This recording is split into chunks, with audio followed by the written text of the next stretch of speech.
Salariés sont confrontés au burn-out et quand on est en plein dedans, eh bien, on a l'impression qu'il n'y a pas d'issue, qu'on va pas réussir à s'en sortir.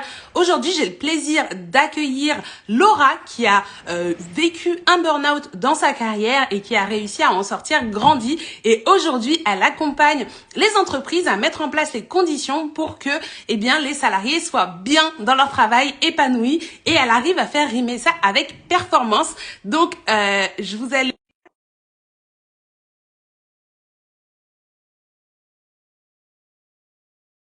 aujourd'hui les salariés, pardon. Hello tout le monde, j'espère que vous allez bien. Bienvenue à vous tous. Je viens de voir Laura qui est arrivée, elle va pas tarder à monter en live. J'espère que vous allez bien. Coucou Laura. Hello, Awa, ça va? Ça va et toi? Attends, Ouais. un tout petit peu Salut le... tout le monde. Ah, là, super. Ça va? Ça va bien et toi? Ouais, nickel, nickel. Je suis ravie de t'avoir ce soir avec nous. Merci beaucoup d'avoir accepté mon invitation à discuter. Pour ceux qui ne connaissent pas, Laura, du coup, elle est entrepreneur, coach, créatrice de contenu, conférencière et du coup, elle accompagne les entreprises pour mettre de meilleures conditions de travail pour les salariés afin qu'ils soient épanouis dans leur job. Est-ce que c'est une bonne description, Ouais, Laura? Est-ce que j'ai pas oublié des petites choses? t'as tout dit. Bon, génial. Merci beaucoup. Merci à tous ceux qui nous rejoignent. Aujourd'hui, on est ensemble pour parler du burn-out, pour parler un petit peu de la souffrance au travail. C'est quelque chose que Laura, elle a vécu personnellement.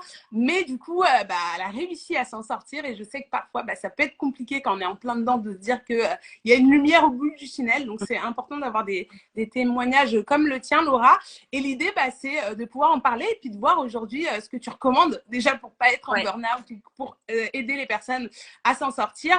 Et aussi, ce que concrètement, comment le burn-out, ton expérience, elle a pu t'aider aujourd'hui dans ton expérience professionnelle et qu'est-ce que tu en tires comme leçon? Ouais, bonne description. Merci Awa de m'avoir invité sur ce live. C'est très cool et c'est important d'en parler. Génial. Merci beaucoup. Donc, pour ceux qui ne me connaissent pas parmi ton audience, moi, je suis Awa du compte Check Ta Paye où j'accompagne les salariés à maîtriser tous les enjeux de leur rémunération. Ça va de la négociation de salaire jusqu'à la négociation de départ, rupture conventionnelle, etc. Et bien sûr, la compréhension du bulletin de salaire que personne ne comprend. Donc voilà. Et puis du coup, dans mon expérience, je suis souvent en relation avec des salariés qui sont parfois en souffrance. J'ai parfois lors des consultations des personnes qui sont limite en train de pleurer. Donc c'est super cool d'avoir des personnes comme toi, Laura, qui remettent et réconcilient un petit peu performance et bien-être salarié au lieu de le faire comme si c'était complètement antinomique. Sans plus attendre, je te propose de passer au sujet du jour et on va commencer un petit peu par revenir sur ton parcours et te demander un petit peu, du coup, c'était quoi ton métier, dans quel type de structure tu as eu l'habitude d'évoluer, puisqu'aujourd'hui, on disait que tu es entrepreneur et indépendante. Ouais, en fait, moi j'ai commencé entrepreneur, j'étais étudiante entrepreneur. Ah, trop Et cool. ouais, peu de personnes le savent. Et en fait, la vie a fait que j'ai dû revenir dans le salariat. Normalement, ça devait être éphémère. Et puis j'ai adoré ce que je faisais. Donc, je suis restée dans le e-commerce à peu près 8 ans. J'ai commencé responsable e-commerce dans une start-up PME, puis un grand groupe. Et ensuite, je suis passée côté consultante. Donc, j'ai été consultante, mais en fait, voilà, je suis restée dans le e-commerce à peu près 8 ans, on va dire. Ok, génial. Un environnement du coup assez challengeant, j'imagine, parce que Ouais, du coup, c'était pas mal en croissance. Si c'était dans les 8 dernières années, ouais, ouais. on a eu pas mal de choses. C'est ça. Ok. J'ai eu des postes, voilà, un petit peu. J'ai eu des postes à responsabilité. J'ai été manager.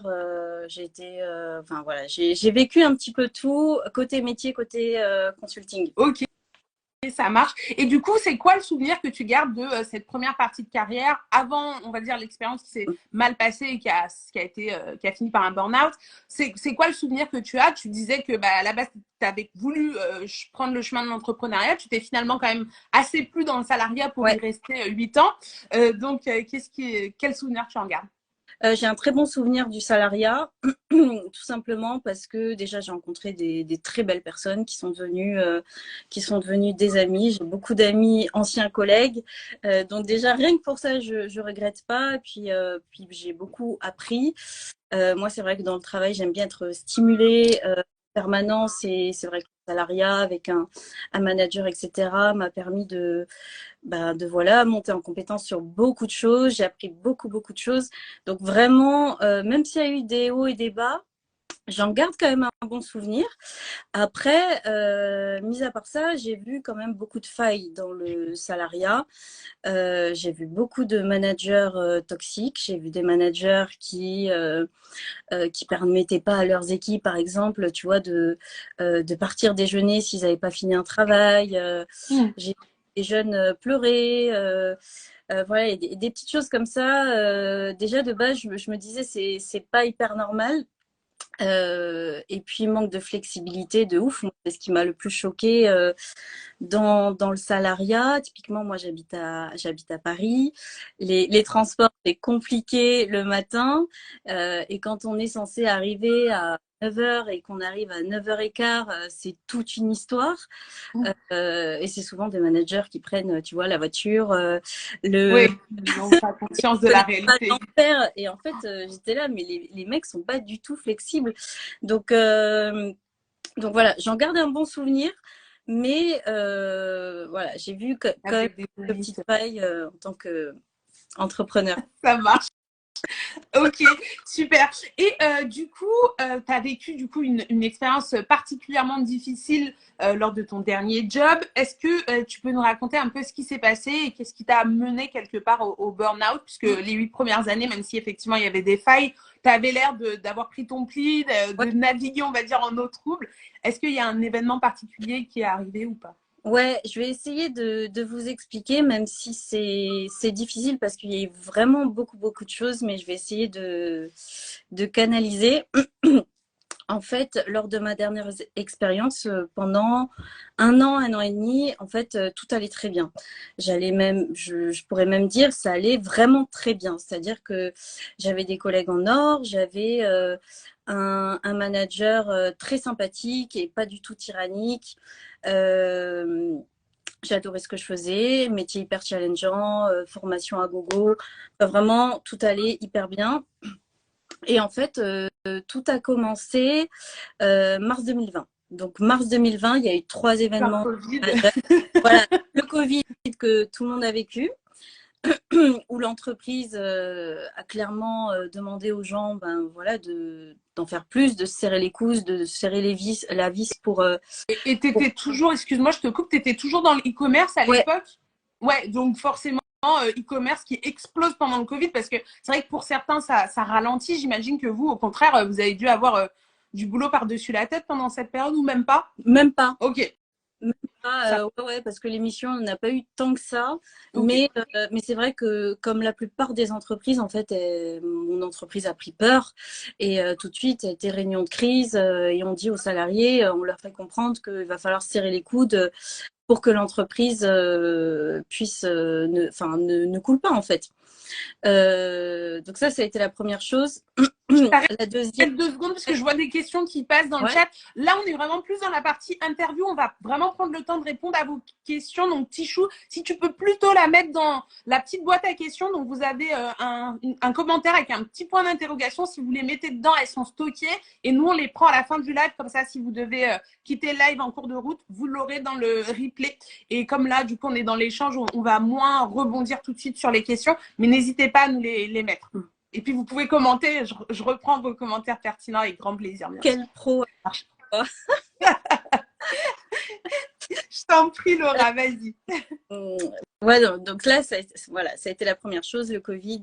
Deuxième chose, changement de direction, avec une direction qui était clairement là pour serrer un peu plus la vis. Quand on a une N+2 qui arrive et qui se présente pas, qui est dans le même bureau et qui dit pas bonjour, énorme red flag, voilà. Ouais, non, clairement. Et la troisième, j'ai changé de mission. Donc en fait, il y a eu beaucoup de changements au même moment. Je suis montée sur une mission qui était horrible. Et en plus de ça, full télétravail. Donc, vraiment horrible. Et encore heureux, moi, je suis restée vraiment que 2, 3 mois sur la mission. Donc, moi, ça allait. Mais tous mes autres collègues ont fait des burn-out. Ouais, donc il y a Comme l'entreprise. des nominateurs communs quand même. Oh, ouais, ouais. Tu vas voir ensuite. Ensuite, comme mon entreprise a pris peur, tout de suite, avril 2020, c'était tout le monde doit prendre ses RTT en même temps en avril. Ok, on nous annonce que en août, faut prendre 3 semaines de vacances, voilà. Donc déjà, c'était une période anxiogène, mais tu vois, en plus, moi, il faut savoir que de base, j'ai un mindset entrepreneur et je suis très corpo de base. Ok. Donc pour moi, c'est normal, si tu veux, de serrer les coudes pour l'entreprise. Donc moi, jusque-là, tout va bien, je comprends, vas-y, on se serre les coudes et tout machin. Sauf qu'ils ont commencé à me proposer des missions qui n'étaient pas dans mon domaine. C'était pas mon job. Type, genre faire du emailing ou du test. Ok, oui, donc on passe sur un peu plus de la qualité ou de Ouais, l'assistanat ou des choses comme ça qui sont pas du tout. après, voilà, moi, pareil, au lieu d'être en intermission et de rien faire, je préfère encore faire un truc voilà, qui n'est pas forcément dans mon job, mais pour aider l'entreprise. Ok. Alors, je précise Ouais, juste pour ceux qui ne savent pas un peu le système des consultants et de l'intermission. En fait, vous avez ce qu'on appelle les cabinets de ouais, conseil ou des agences, en tout cas, qui vont avoir des salariés qui sont leurs salariés. Alors, ça fonctionne un petit peu dans le même principe que l'intérim, mais c'est pas de l'intérim. Et ils vont mettre en mission les consultants auprès de leurs clients. Et parfois, ils n'ont pas de clients. Et du coup, le consultant, il est en intermission.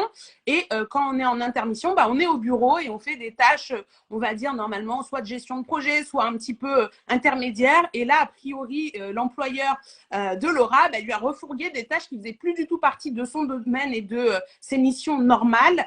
Et elle s'est dit, quitte à rien faire, autant quand même m'occuper en faisant ça, puisque ça aide la boîte, etc. Même si elle était clairement pas obligée de le faire, mais voilà, on essaye quand même, quand on a une forte conscience professionnelle, j'imagine, de faire le maximum pour la boîte. ouais, mais tu fais bien de spécifier parce que c'est vrai que je parle, mais s'il y a des termes techniques que je dis ou quoi, vous me dites. Fais attention, t'inquiète. Voilà. Donc, donc c'est vrai que moi, j'accepte. Sous condition que dès qu'il y a une mission qui est dans mon job, on switch. Voilà, jusque-là, moi je suis OK, voilà. Et ça a commencé, quand tu fais l'entretien avec le client et que tu as 10 personnes autour de toi et que le client pose des questions techniques, mais c'est pas ton job, forcément, t'es pas pris. Donc on a commencé à me le reprocher, genre ouais Laura, t'es pas assez investie dans les recrutements, mais guys, en fait, c'est pas mon taf, je suis pas formée pour. Oui, donc on t'a carrément mis sur des missions qui n'avaient rien à voir, Ouais. au lieu de te mettre en intermission. Ah ouais, Okay. non. Donc tu passais des entretiens avec tes clients Exact. pour dire elle est super compétente, Exact. vous verrez, elle va gérer. Et en fait, forcément, vu que c'était pas ton métier. Mon métier, j'avais pas les compétences, on m'avait pas formé pour, enfin, il y avait rien qui allait. Et même s'il y avait la volonté, question technique, voilà, tu réponds peut-être à côté de la plaque certaines fois. On a commencé à me le reprocher. Donc là, je me suis dit, faut pas déconner. J'ai ensuite accepté, pareil, une mission qui n'était pas dans mon taf du tout. Mais j'ai dit, ok, j'accepte, ça me va très bien, du moment qu'on switch, encore une fois. Dès que j'ai vraiment une mission qui correspond à mon métier, quoi. Voilà. Et donc, c'était convenu avec mon boss de façon orale. Il s'avère que j'arrive dans l'entreprise et c'était l'enfer. Le rôle en question était haï des gens dans l'entreprise. Donc déjà j'arrive, personne me disait bonjour, un taf monstrueux. J'avais 15 minutes de pause, je finissais à 20h, enfin vraiment l'enfer. Je me rends compte que le taf est beaucoup plus technique que prévu. Donc là, je demande à mon entreprise tout de suite une formation, voilà quoi, pour parce qu'on nous vend quand même comme des experts. Hein, Donc moi, je veux bien, mais tu vois, un peu formé. On m'a répondu, pas le temps et pas l'argent. Ok, donc démerde-toi, quoi. Pareil, j'avais un contrat à 38 heures, mais je faisais beaucoup plus. Ouais. Là, J'imagine pas payé, pas compensé, en repos non plus. Voilà, donc là, je dis à mon boss, comment ça se passe? Est-ce que tu me payes mes heures sup ou est-ce que tu vas voir le client? Soit l'un, soit l'autre. Moi, les deux me vont, hein. Et l'autruche, voilà, l'autruche, c'est au commercial de s'en occuper. Le commercial qui disait, c'est à ton boss de s'en occuper. Alors, juste pour remettre en contexte, parce que je pense que ça peut moins parler, mais en fait, si vous voulez, tous ceux qui fonctionnent sous système de consulting comme ça, eh bien, en fait, chaque heure, chaque jour que tu vas travailler auprès d'un client, eh bien, ça, l'agence ou ton entreprise va le facturer au client. Et donc, théoriquement, quand tu fais des heures supplémentaires, si au lieu de faire 38 heures pour le client, tu en as fait 50, au final, l'entreprise a juste à refacturer ces 50 heures en disant, en fait, il y a eu besoin de 50 heures de boulot et puis payer les 50 heures supplémentaires de la salariée. Donc, Laura, et a priori, quand ça a été réclamé par Laura, ça n'a pas du tout été fait et puis personne ne s'est trop bougé pour même le solliciter auprès du client. Voilà, c'est ça, sachant qu'on n'avait pas l'autonomie pour. Normalement, c'était pas à moi de le faire, c'était soit mon boss, soit commercial, mais chacun se renvoyait la balle. Bref, au final, je l'ai fait de moi-même et heureusement que j'avais un boss, j'avais un vrai bon manager chez ce client. Ça a été un vrai coup de cœur professionnel et heureusement, il a compris. Mais j'ai été complètement laissée de côté par mon entreprise, en gros. Oui. Ils t'ont reproché en fait d'aller voir directement le client pour lui dire non, même pas, c'est juste qu'ils t'ont abandonné. De base, je devais pas le faire et qui m'ont laissé complètement. Voilà. Oui, voilà, te débrouiller avec le client direct, alors que normalement, c'est pas du tout le rôle du consultant de parler de facturation et d'heures supplémentaires. Du tout.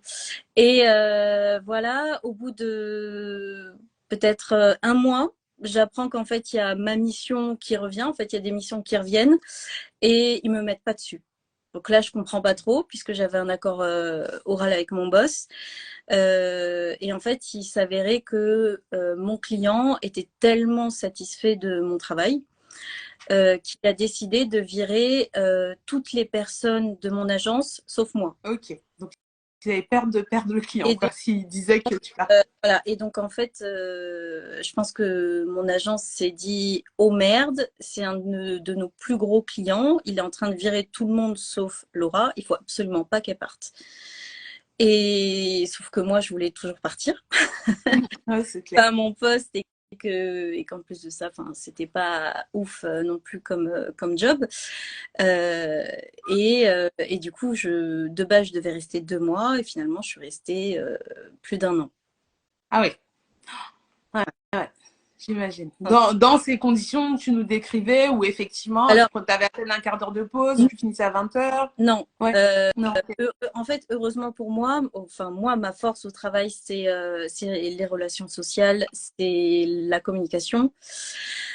Et donc, soit je partais, soit je faisais un gros travail de communication avec les gens. Et j'ai vite compris qu'en fait, j'allais pas pouvoir en sortir. Donc, j'ai fait ce gros travail de communication. Et finalement, j'ai tout remis en place. Donc, je faisais plus du tout d'horaire de malade. Tout ce que je voulais mettre en place, mon boss me disait oui à tout. Je m'entends maintenant très très bien avec ces personnes que je revois maintenant, etc. Vraiment niveau communication, jour et la nuit, entre le début et la fin. Ouais. Heureusement. Et du coup, c'est intéressant parce que souvent, quand on entend des témoignages de burn-out, c'est mais pourquoi ils ont laissé faire aussi longtemps, etc. Comme si les personnes étaient passives et qu'elles subissaient tout simplement. Alors que là, toi, tu montres que malgré la situation difficile, tu as mis plein d'actions en place pour que ça s'améliore, etc. Mais tu puises énormément dans tes ressources pour pouvoir faire en sorte que ça aille mieux et que ce soit juste vivable et un travail normal. Ouais, c'est ça. Donc voilà, je suis restée quand même 1 an toutes les semaines dire quand même à mon boss, qu'est-ce qu'on fait? Parce que je sors toujours pas de la mission, en fait, qu'est-ce qu'on fait? Entre-temps, en fait, il y a eu vraiment beaucoup de choses. Entre-temps, j'ai appris que je gagnais entre 10 et 20 K de moins que mes collègues masculins. Ouais, on n'est pas en pourcent là, on est en fait, euros. Dans une équipe de 40 personnes à peu près, on était 4 femmes sur 40, donc une équipe très très masculine. moi, ça me dérange pas, je comprends. Ben voilà, il y a plus d'expérience chez certains, etc. Sauf que moi, en fait, ils ont négocié mon salaire comme des bâtards quand je suis rentrée. Mm. J'ai demandé un certain salaire et en fait, ils ont négocié, négocié, négocié, négocié.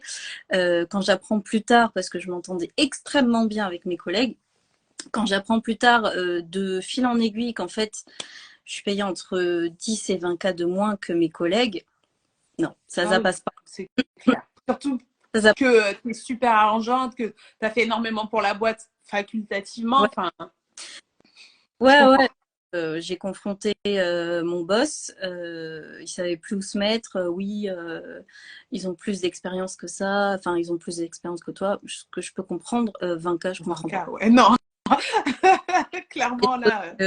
Voilà, que je comprends pas. Qu'il y a eu ça, il y a eu 6 personnes de mon équipe qui ont été virées, sauf qu'ils l'ont pas annoncé.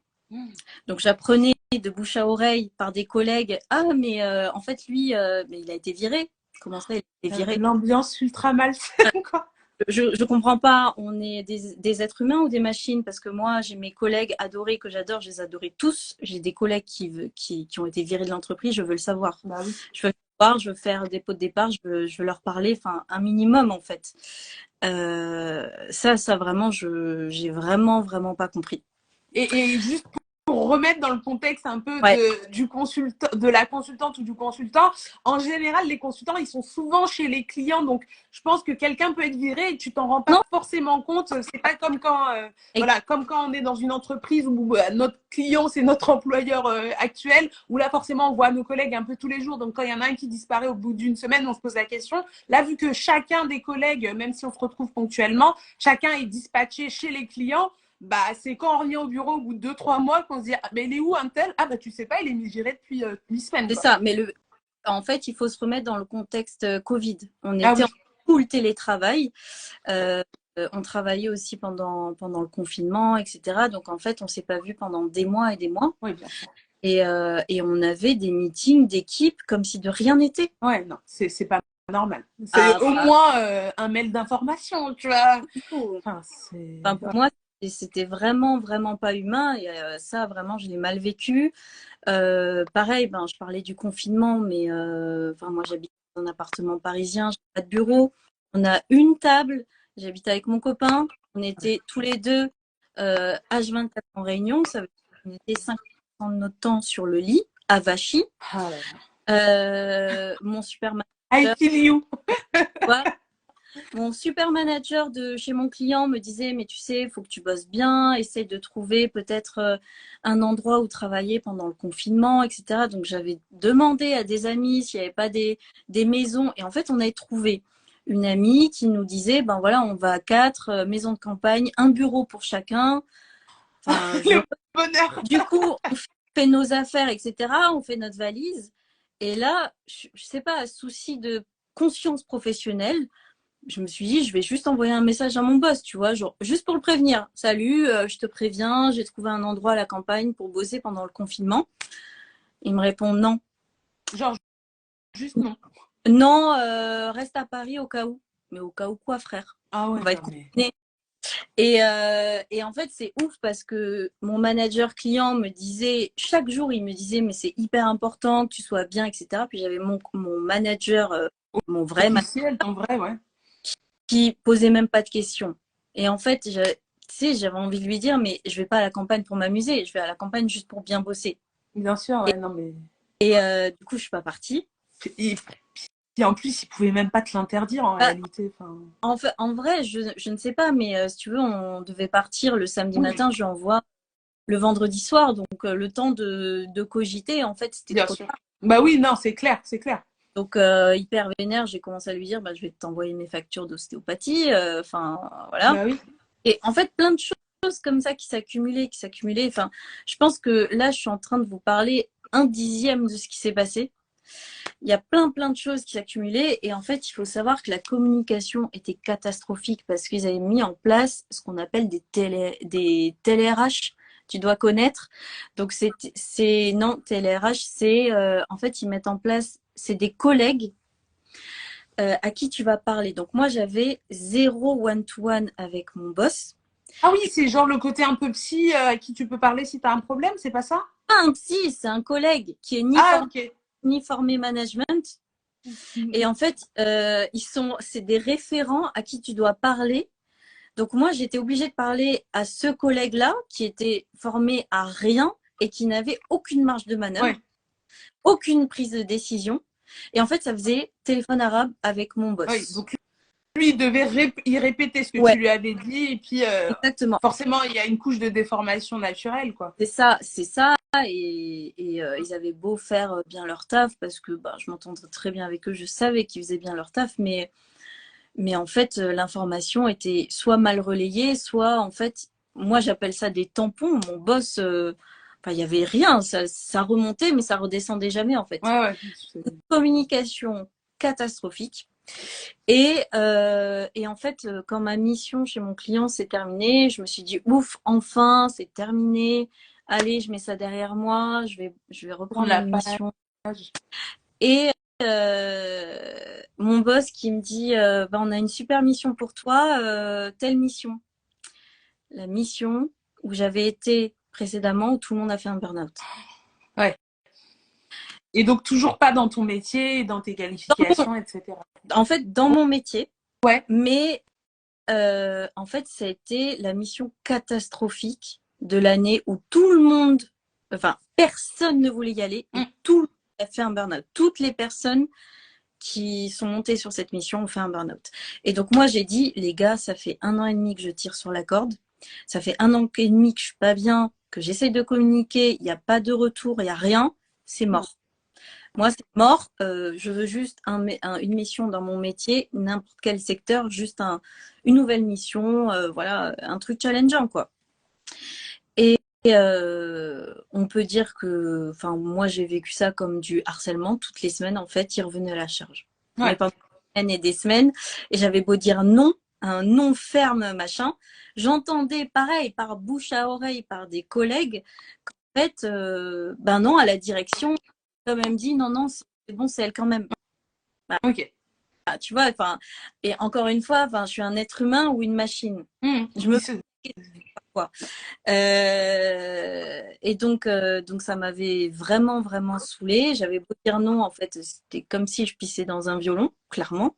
On me disait, bah, en fait, il n'y a que toi qui es compétente sur ces sujets. Bah, pas les couilles, en fait.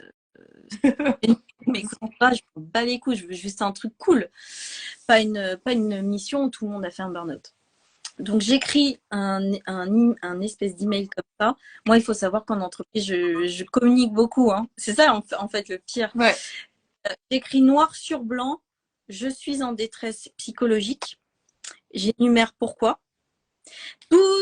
Voilà, tout ce que je vous ai dit. Bien sûr. J'énumère par mail. Je mets mon boss qui démissionnait. Donc, j'ai mis aussi en copie le nouveau boss. Et j'ai mis le TLRH. Ouais. Et Ça, il y a Tatiana qui dit c'est toxique le chef, effectivement, te harceler comme ça. Et puis, je pense que tu as eu vraiment les très bons réflexes. Et c'est ça, tout au long, enfin, quand même, de ce que tu as suivi, tu as les bons réflexes, tu communiques et tu mets en avant, quoi. Donc, ce mail bombe atomique qui part. Ouais, je fais ce mail la veille de mes vacances. Je pars en vacances et là, tu vois, tous les jours, je regarde mon mail en stress. Mais qu'est-ce qu'ils vont pouvoir répondre? Est-ce que j'y suis allée trop fort? Et je commençais à ruminer la nuit, à ne pas dormir, à avoir des pensées négatives. Et en fait, j'ai passé des vacances horribles, à pas dormir, épuisée. Les mecs m'ont jamais répondu. Même après ton retour, en tout cas pendant toutes les vacances. Ils l'ont Aucun, ignoré, quoi. aucun retour, ignoré total. Oh. Mais comme depuis 1 an et demi, en fait, tout ce que je remontais, tout était ignoré. C'était la politique de l'autruche. Ouais. Mais là, un mail comme ça où tu marques noir sur blanc, je suis en détresse psychologique, c'est une faute grave. Mais carrément. Et il y avait des RH dans ta boîte ou tu étais dans une petite structure où il n'y avait pas des RH J'avais des RH, j'avais même une HRBP, donc une RH rattachée à ma business unit, à mon équipe, que j'ai jamais vue. Ok, voilà. D'accord. Et elle n'était pas en copie de ce mail-là Non, parce que non. En vrai, je ne l'ai jamais vue. T'avais aucun lien. J'avais aucun lien, je savais même pas comment elle s'appelait. Enfin, vraiment, Ouais. quand je te dis. Donc, je pose ces questions juste parce qu'en général, bon, les managers, comme ils sont pas très au fait du droit du travail, des risques, parfois ils sentent truc, mais quand même des fois il y a une RH dans la boucle qui a dit ah non mais là faut on réagisse parce que là sinon on risque gros quoi et du coup ouais, il faut réagir. Mais là effectivement dans certains contextes, bah s'ils sont pas au courant ils peuvent pas aider non. quoi. Non, non, ben non. Et du coup, j'ai pas eu de réponse, ce qui était catastrophique parce que j'ai passé des vacances horribles. Et quand je suis revenue de vacances, j'ouvre mon ordi, je lis le premier mail et là, je vois un mail d'un de mes collègues et le pauvre, il connaissait pas du tout ma situation, donc c'est pas sa faute. C'est un directeur de projet qui dit on m'a dit qu'on te mettait sur telle en vente. Donc, urgent, et là je vois urgent à faire avant ce soir, parce que demain tu rencontres le client, tu réponds à toutes les questions, donc urgent à faire pour ce soir. Là, il détaille tous les trucs. Et il faut savoir que j'étais plus sur le poste depuis 1 an et demi.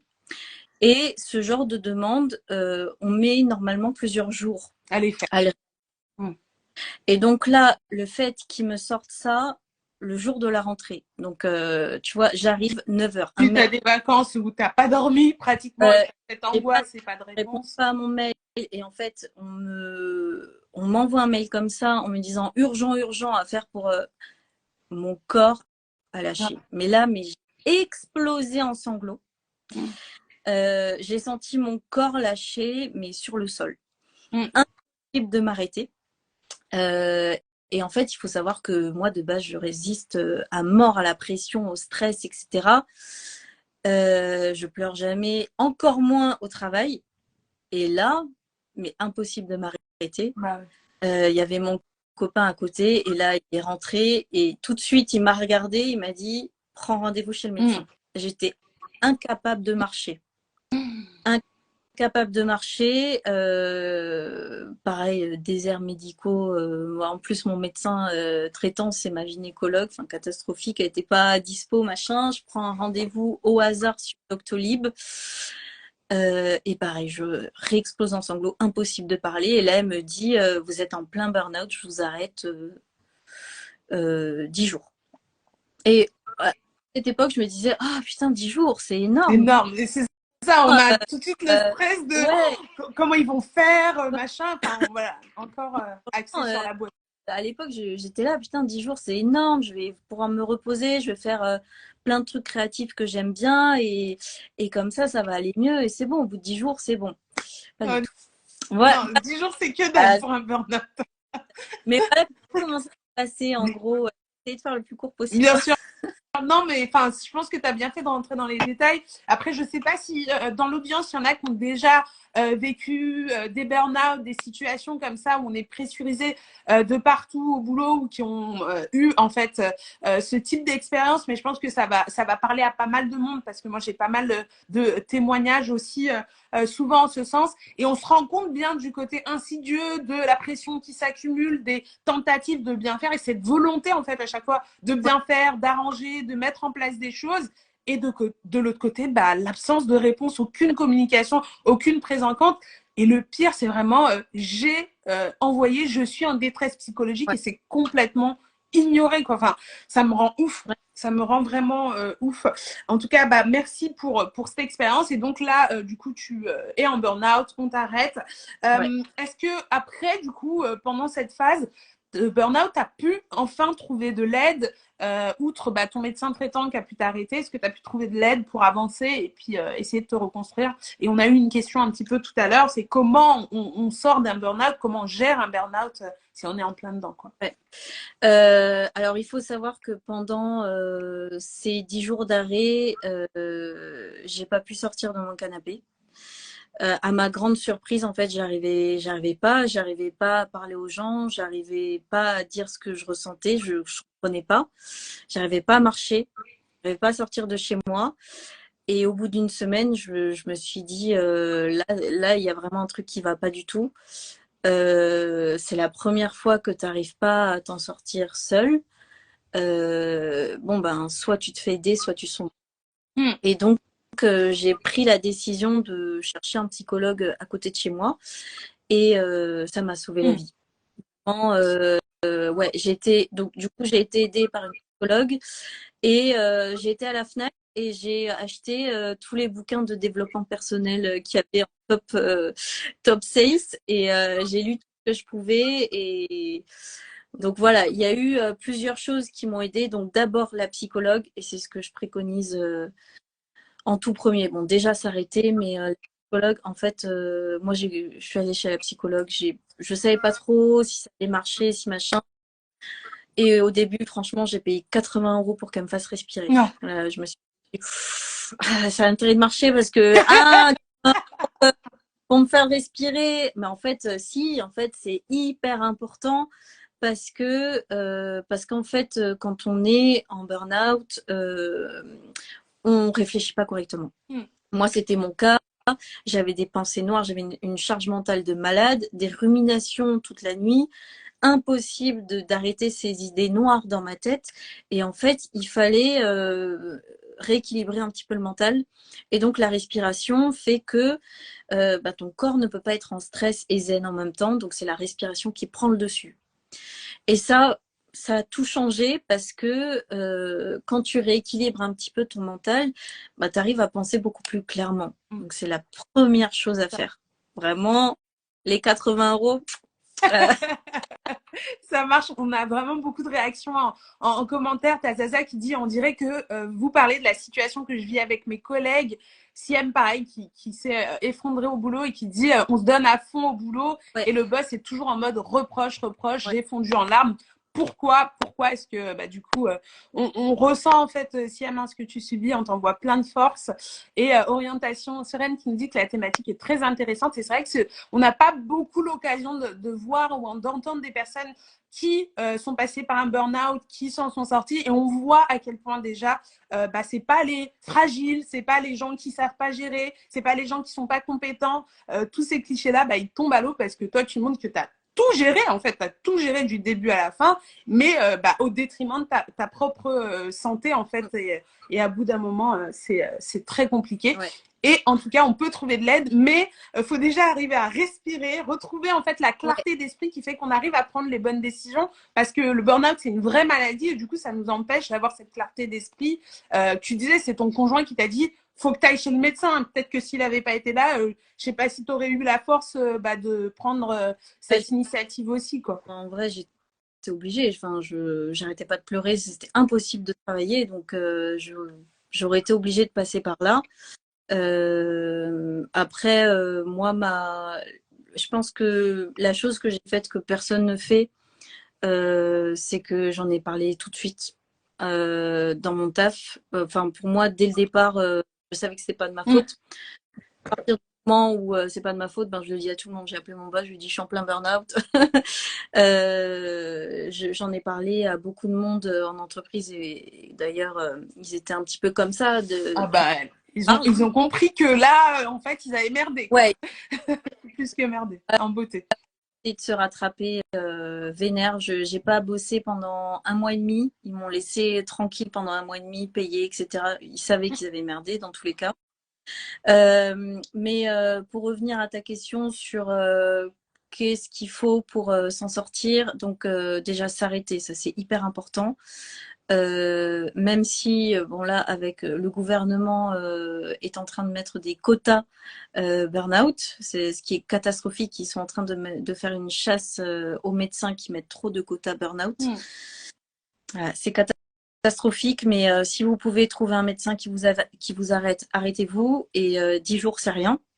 Si c'est plus, en tout cas, si le corps lâche, il faut que ça soit plus. Ça c'est sûr. Ensuite, voir une psychologue et pas un psychiatre, hein, parce qu'un psychiatre, il faut savoir que il y a que 20% des burn-out qui sont une dépression.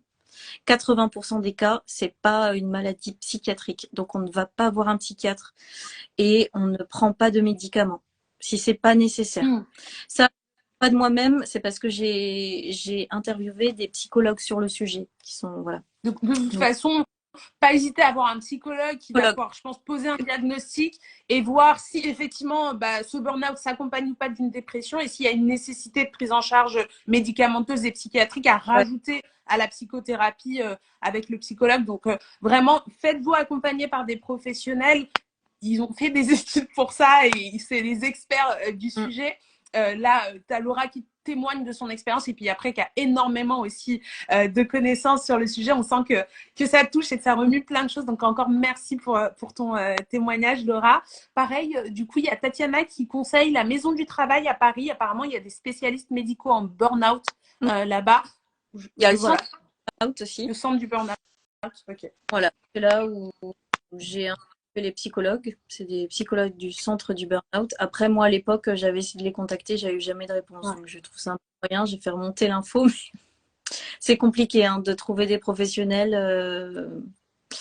Et puis, ouais. Et puis, je pense que tout à l'heure, tu as abordé un thème qui était intéressant. Tu as parlé de toi, tu as eu la chance, ou en tout cas, tu as eu encore cette clarté d'esprit de comprendre que tu n'étais pas responsable, tu n'étais pas coupable, parce qu'il y a aussi le côté, cette culpabilité qui fait que non, c'est moi qui suis pas assez forte, c'est moi qui prends trop à cœur les choses, c'est moi le problème. Et du coup, ça nous empêche d'aller chercher de l'aide, ou ça fait que, on va dire, non, je vais tenir encore. Et du coup, on s'enfonce dans le burn-out jusqu'à peut-être tomber dans les cas où on devient vraiment en dépression, etc.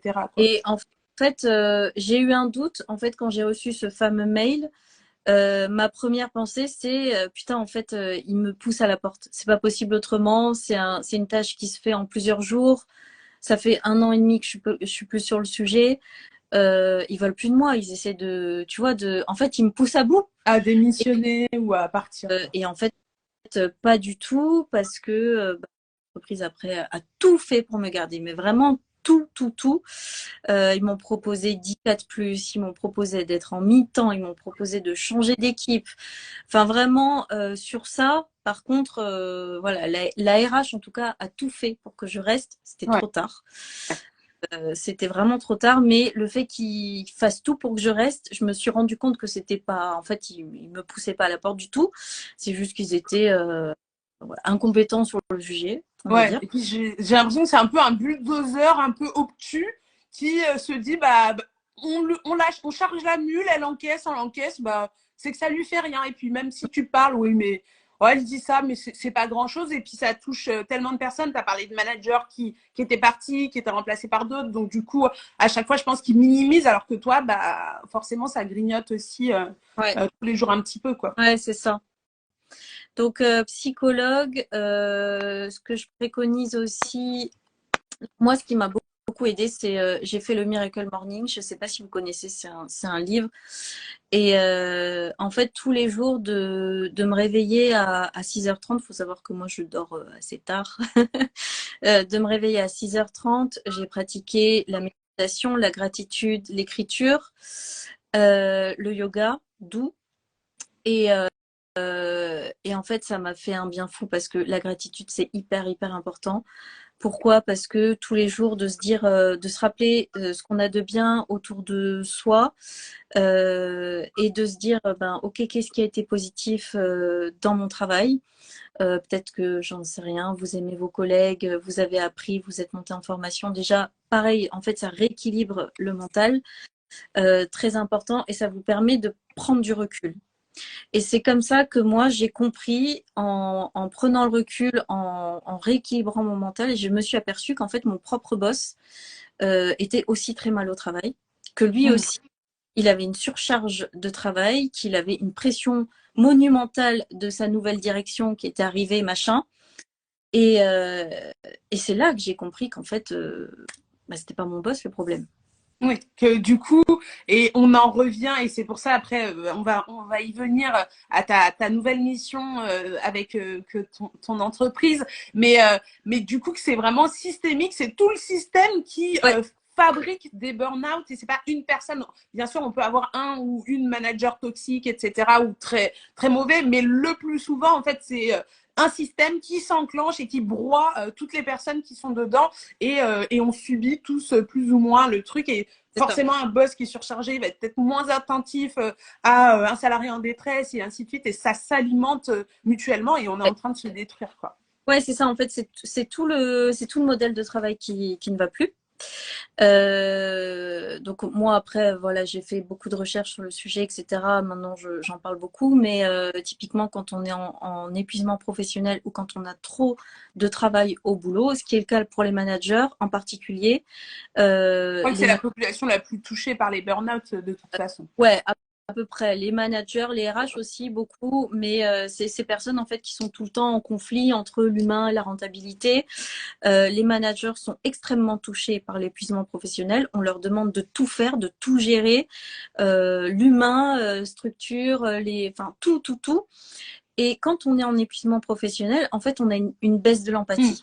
Ça, ça, peu de gens le savent, mais quand on a une baisse de l'empathie, donc l'empathie, c'est quoi? C'est comprendre les autres, tout simplement.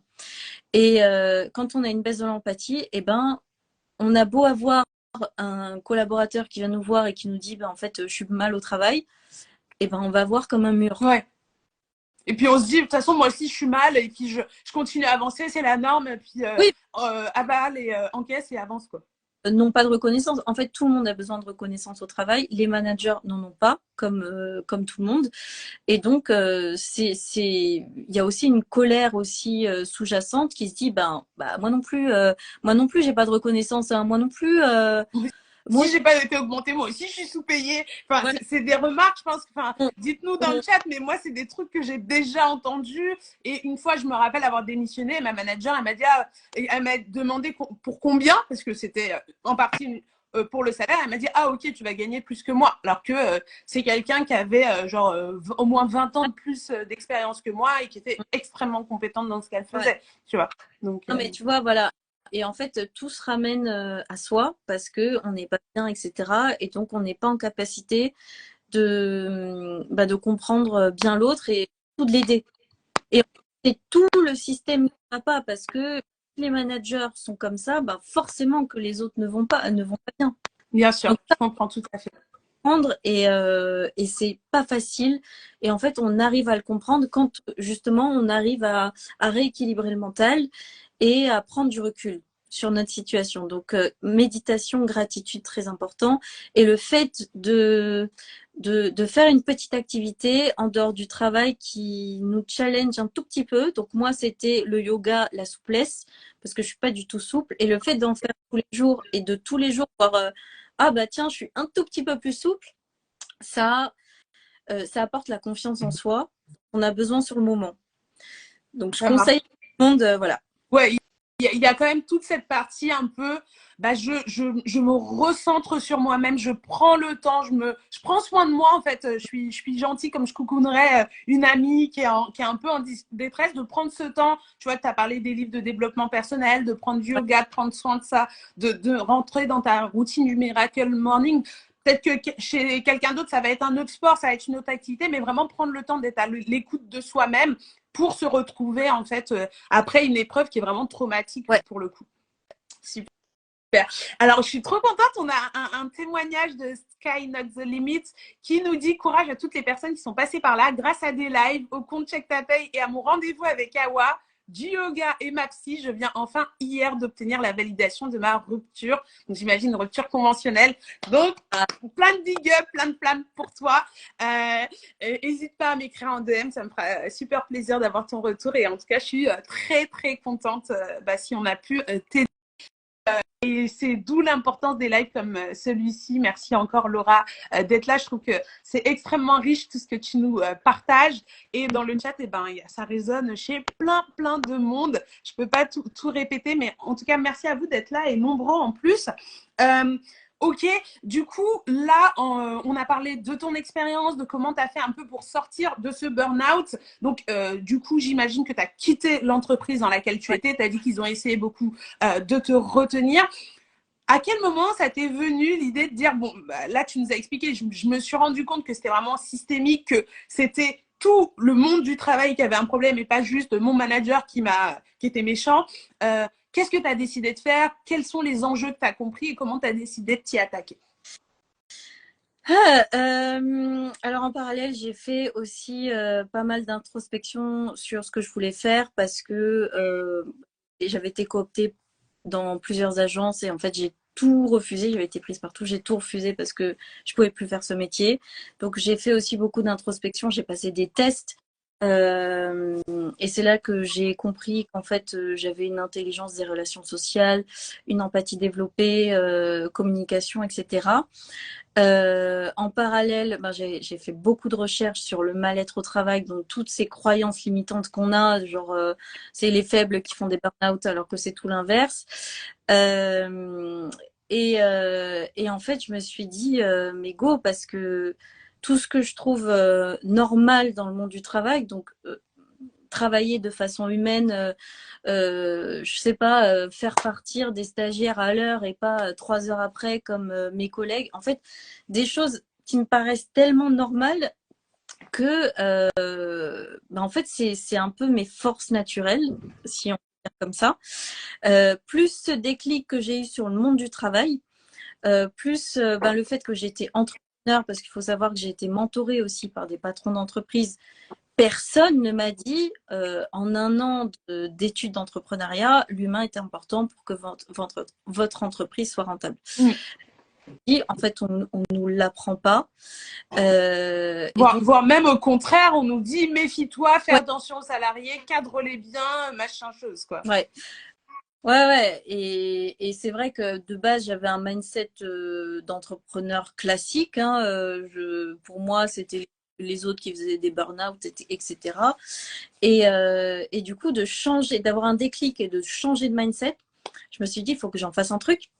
Il faut que j'en fasse un truc. J'ai monté une méthodologie aussi, etc. Et je me suis dit, tiens, je vais en parler sur les réseaux sociaux parce que bah, il faut libérer la parole. Moi, vraiment, j'ai aucun tabou sur ce sujet.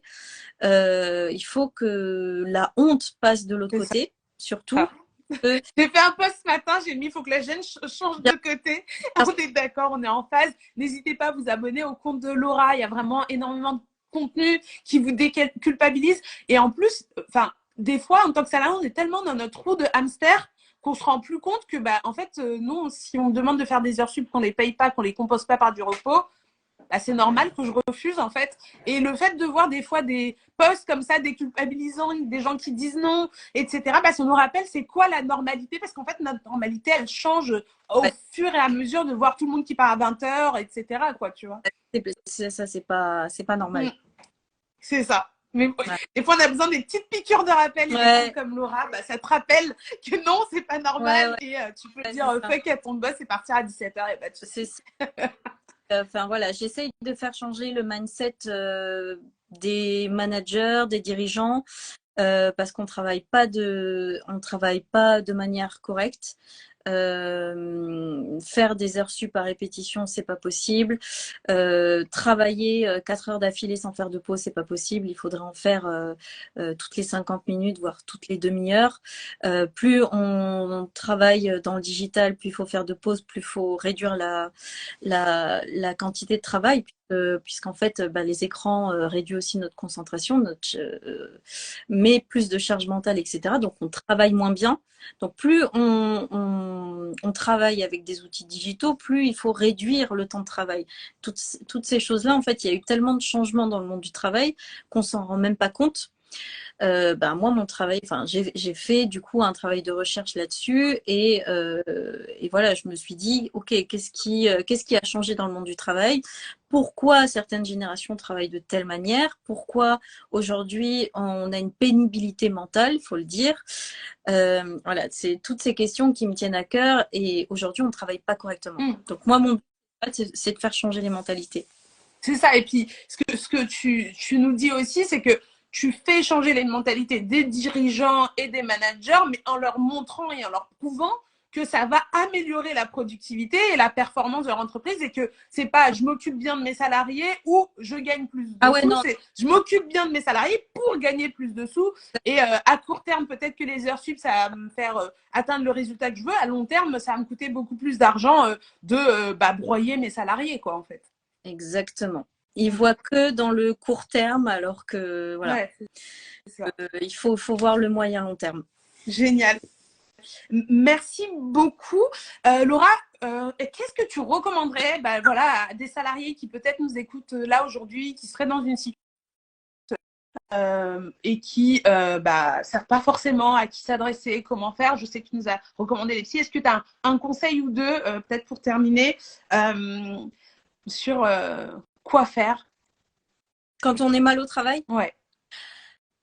Première chose, c'est s'arrêter.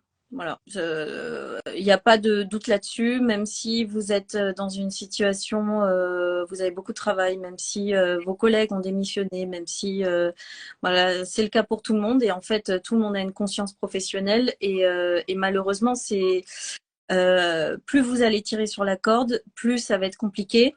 Il faut savoir que quand le corps lâche, on peut mettre jusqu'à 22 mois pour s'en remettre. Est-ce que c'est ce que vous voulez vraiment? Je ne suis pas sûre. On peut aller jusqu'à l'incapacité au travail quand on fait un burn-out. Est-ce que vous voulez ça? Je ne suis pas sûre. Si vous voyez des signaux faibles, il faut absolument s'arrêter. Ça, c'est la première chose. Il faut s'arrêter parce qu'en fait, on est épuisé psychologiquement, psychiquement et physiquement. Ça, c'est une chose. Et si vous pouvez aller voir une psychologue et pas un psychiatre, une psychologue, c'est très important pour, voilà, pour remettre le mental à niveau. Après, c'est un coût parce que aujourd'hui, les psychologues ne sont pas forcément remboursés. Donc, ça peut être intéressant aussi d'aller voir des kinés. Par exemple, les kinés sont remboursés. Et quand on est mal mentalement, c'est le physique aussi en prend un coup vu que les deux sont liés. Quand on n'est pas bien, en général, on a mal au dos, on a mal au ventre. Les deux sont liés, hein, le corps et l'esprit. Donc, vous êtes en burn-out, n'hésitez pas à aller voir un kiné déjà pour enlever les tensions, etc. Et faites de la méditation. Il y a une appli qui s'appelle Petit Bambou, c'est gratuit. Vous faites ça 5 minutes par jour et déjà, ça va. Je vous jure que ça fait vraiment un effet sur le mental. Pratiquer la gratitude, ça c'est hyper important. Voilà, j'ai un toit. J'ai de quoi me nourrir, je sais pas, quelqu'un qui m'aime, j'ai encore mes parents, et puis après vous switchez sur le travail. Au travail, j'ai une super collègue, heureusement qu'elle est là. Et en fait, ça va vous permettre aussi de prendre du recul.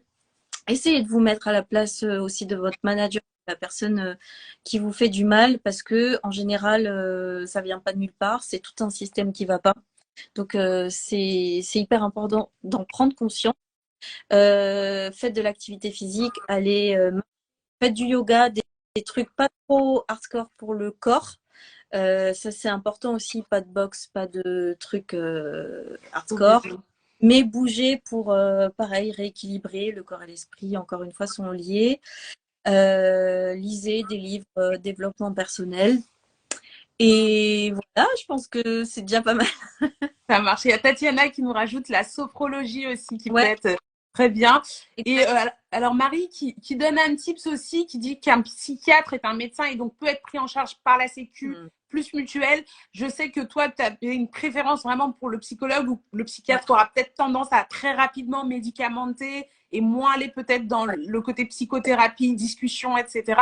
Ce qui paraît quand même important. Donc vraiment, je pense que de première intention, si vous pouvez passer par un psychologue, il y a aussi ce qu'on appelle les CMP qui peuvent prévoir des consultations parfois gratuites, parfois dans vos villes. Donc, n'hésitez pas à vous renseigner si vous ne pouvez pas avoir ce genre de permanence.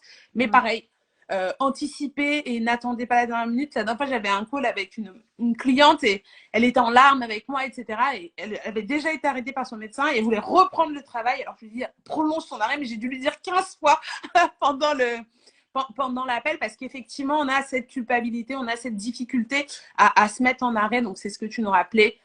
Prendre l'arrêt, prendre le temps pour soi, quoi. Et puis, s'il y a des managers qui nous écoutent, essayez de vous mettre à la place des gens.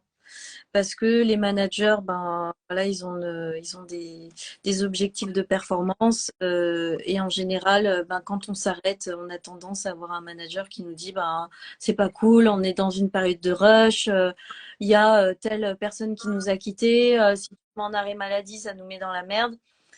Ouais, mais la santé passe avant le travail. Totalement. Dans... Totalement. Voilà. C'est ça. C'est des phrases qu'on ne devrait jamais entendre de toute façon, non. En fait. Que c'est pas une option, en fait, d'être en arrêt maladie. Si on réfléchit pas correctement, enfin, c'est voilà, c'est tout le... C'est ça.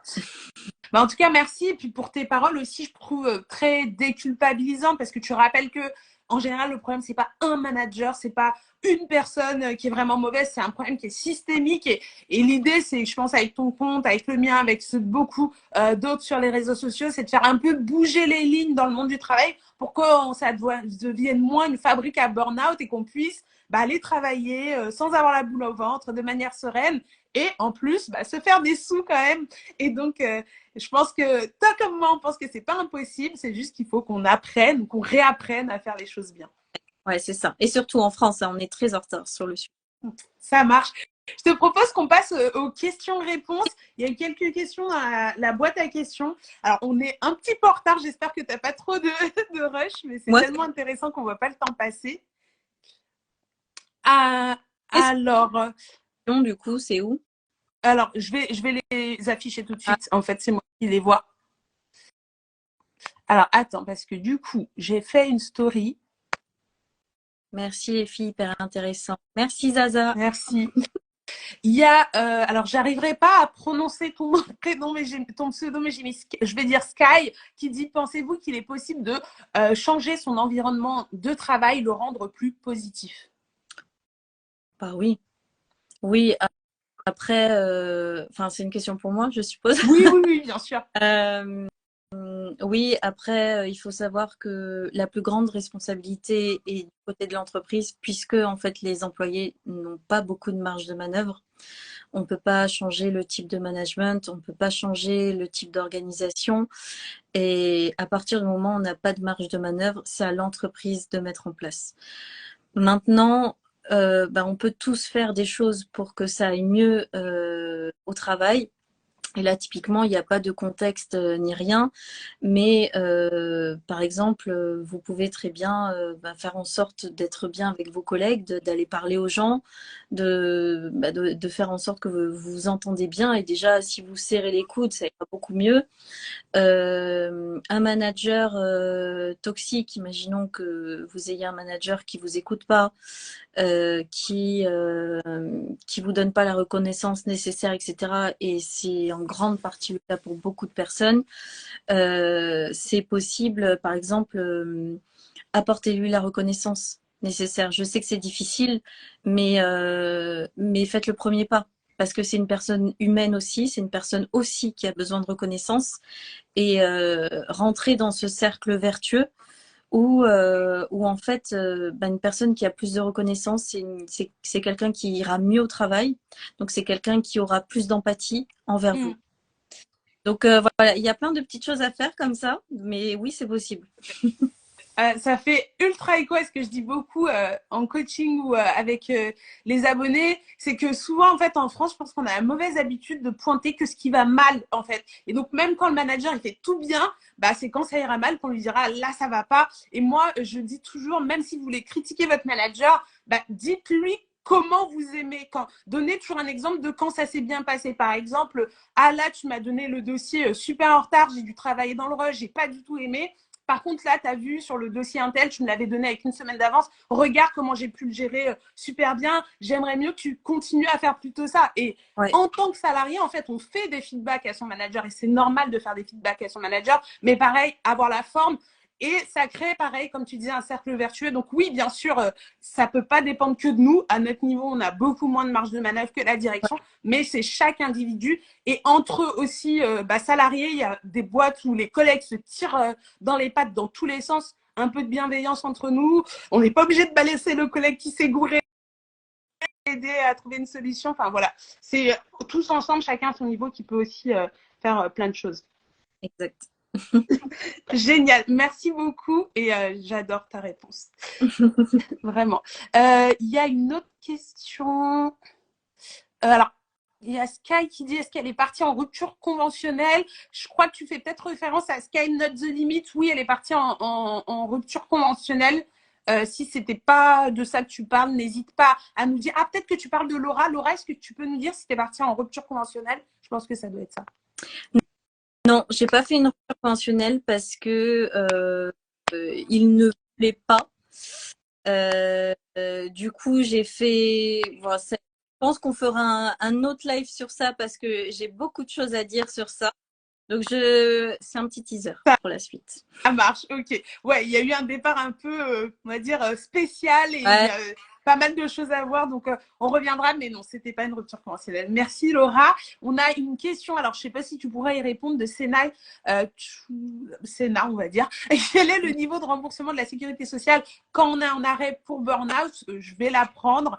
En arrêt pour burn-out, le burn-out est très, très rarement reconnu comme une maladie professionnelle. Hein, c'est reconnu comme une maladie standard. Donc, tu vas avoir le même niveau de remboursement que n'importe quel arrêt maladie classique. La sécurité sociale, elle va te rembourser à hauteur de 50% de ton salaire, donc la moyenne de tes salaires sur les 3 derniers mois, sachant qu'il y a un plafond qu'on appelle le plafond de la sécurité sociale, dont le montant varie en fait chaque année. Et attention, vous avez aussi ce qu'on appelle le maintien de l'employeur. Donc l'employeur, il vient compléter à partir du moment où vous avez l'ancienneté requise pendant une certaine durée ce remboursement de la sécurité sociale. Donc, il faut vraiment vous renseigner par rapport à votre secteur d'activité pour voir en arrêt maladie à quoi vous avez le droit, etc. Ça marche? Alors, je pense qu'on a pris la dernière question. Sky, qui te remercie pour tes réponses et pour ton super compte Instagram. N'hésitez vraiment pas à vous abonner, il est génial. Elle est très présente sur TikTok. Hein, tu as près de 30 000 abonnés sur TikTok, je crois. J'ai regardé juste ta bio. Ouais, c'est ça. Comme ça. 28, ouais. Donc, elle a un compte sur TikTok et c'est ultra sympa. Tes vidéos sont ultra déculpabilisantes et puis ça remet en fait l'église au milieu du village, comme on dit. Donc, voilà, voilà. Et donc, il y a Sky Not The Limit qui disait aussi que les séances chez le psy sont aussi remboursées à une certaine hauteur par les mutuelles. Donc, n'hésitez pas à regarder. Oui, c'est vrai qu'il y a des forfaits qu'ils appellent un peu les forfaits bien-être ou autre chose comme ça, où il y a les remboursements ostéo, psy, etc. de plus en plus. Donc, n'hésitez pas à regarder. Parfois, vous avez des solutions. Teamsta qui dit aussi que c'est un compte de qualité. Bravo, bravo Laura. Mille merci à vous. Laura, est-ce que tu as un mot de la fin avant qu'on arrête ce live? Bah non, juste hyper contente de te rencontrer enfin. Moi aussi. C'est vrai que c'est la première fois qu'on se voit en visio. On a échangé en DM pour préparer un petit peu le live et tout. Mais... Non, hyper sympa. J'étais un peu stressée pour le live, mais finalement, ben, ça s'est très bien passé. Mais parce que aussi, je pense que tu es une très bonne hôte. Tu sais très bien mettre les gens à l'aise. Donc, merci à toi pour ta gentillesse de m'avoir invitée. Merci à tout le monde aussi d'avoir participé en posant des questions. Et puis, peut-être qu'on refera ça. Mais j'ai hâte. Moi, je suis impatiente de savoir la suite. J'imagine que vous aussi dans le chat. Donc, on te ressollicitera, Laura, très certainement pour revenir nous voir. Il y a pas mal de gens, du coup, qui nous remercient et qui disent que c'était un live très agréable. En tout cas, moi, je t'ai pas du tout sentie stressée. Je t'ai sentie ultra à l'aise. Donc, non, ça va. Super. Génial. Bon, bah, merci beaucoup. Et puis, au plaisir. Passez une bonne soirée, tout le monde. Et puis, à bientôt. Le replay sera là sur le feed. Ciao, ciao. On veut la suite, dit Zaza. Ça marche. Ciao.